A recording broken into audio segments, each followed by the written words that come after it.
So what's up guys, John here at Raindrop. What types of things should you soft wash? What is soft washing? Great question. Soft washing is when you're going to use light pressure to clean something without using heavy pressure. Now obviously we would do this with houses, buildings, etc.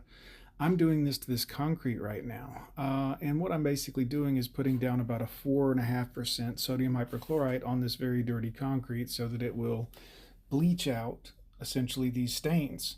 You would never put something that hot typically on a house, and usually you wouldn't pre-treat a driveway with something that hot. However, we had a shorter time this day, and we definitely were in a hurry, and that little bit of hotter sodium hypochlorite, SH, bleach, whatever, will really help to cut that stuff so that you just barely got to run it over quickly with a surface cleaner. It's going to look beautiful.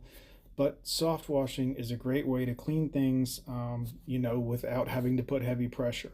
It's also a great way to treat a driveway if you're ready to get ready to pressure wash it.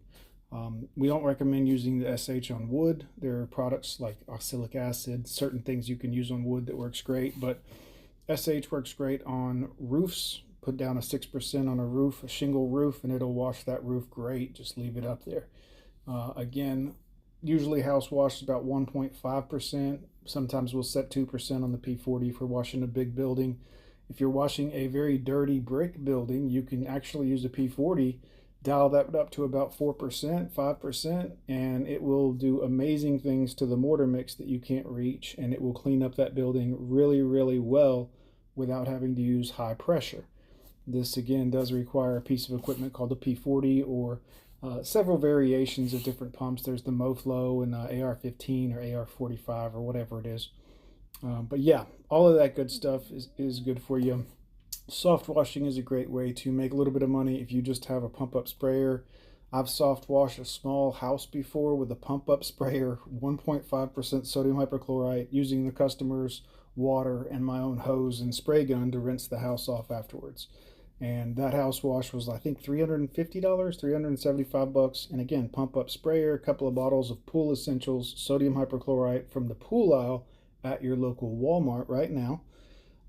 Mixed it appropriately to get to about a 1.5%. You can find batch mixers at southeastsoftwash.com, or you can Google sodium hypochlorite batch mixer or calculator on Google, and it'll take you to a bunch of different places that offer free batch mix calculators, so you'll know how much water to put with how much bleach to get with what percent sodium hypochlorite you're going after. But soft washing is a great tool to have in your arsenal. I recommend everyone get really familiar with different ways to soft wash different things.